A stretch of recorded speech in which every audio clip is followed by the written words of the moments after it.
Hi friends, ఎలా ఉన్నారు? ఈ రోజు నుంచి మనకి ఏపీ ఎంసెట్ ఇంజినీరింగ్ ఎగ్జామ్స్ అయితే స్టార్ట్ అవుతున్నాయి కదా!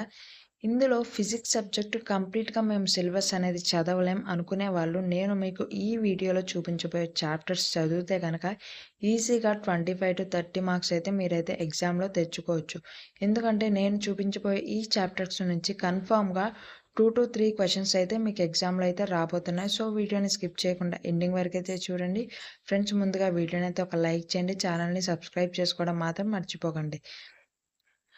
ఫస్ట్ చాప్టర్ వచ్చేసి మీకు స్క్రీన్ మీద అయితే చూపిస్తున్నాను. క్లియర్‌గా అయితే చూడండి. స్క్రీన్ షాట్ కూడా తీసుకోండి. Work, energy and power. Second one motion in a straight line. Third one వచ్చేసి motion in a plane. Fourth one laws of motion. Fifth one system of particles and rotatory motion. Sixth one వచ్చేసి oscillations. Seventh one mechanical properties of fluids. Eighth one thermodynamics. Ninth chapter వచ్చేసి current, electricity. 10th chapter వచ్చేసి electrostatic potential and capacitance. 11th chapter moving charges and magnetism.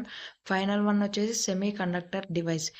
మీరు ఈ chapters బాగా prepare అయితే గనక మీరు ఫిజిక్స్‌లో ఈజీగా 25-30 మార్క్స్ అయితే మీరు తెచ్చుకోవచ్చు అనమాట. సో, మీరు సిలబస్ మొత్తం కరెక్ట్‌గా ప్రిపేర్ అవ్వకపోయినా నేను చూపించిన ఈ చాప్టర్స్ కంప్లీట్‌గా ప్రిపేర్ అయితే మీరైతే ఈజీగా మార్క్స్ అనేవి తెచ్చుకోవచ్చు. ఫ్రెండ్స్, ఈ వీడియోని మీ ఫ్రెండ్స్‌కి కూడా షేర్ చేయండి. వీడియోని లైక్ చేయండి. ఛానల్‌ని సబ్స్క్రైబ్ చేసుకోవడం మాత్రం మర్చిపోకండి మరిన్ని ఇలాంటి వీడియోస్ కోసం.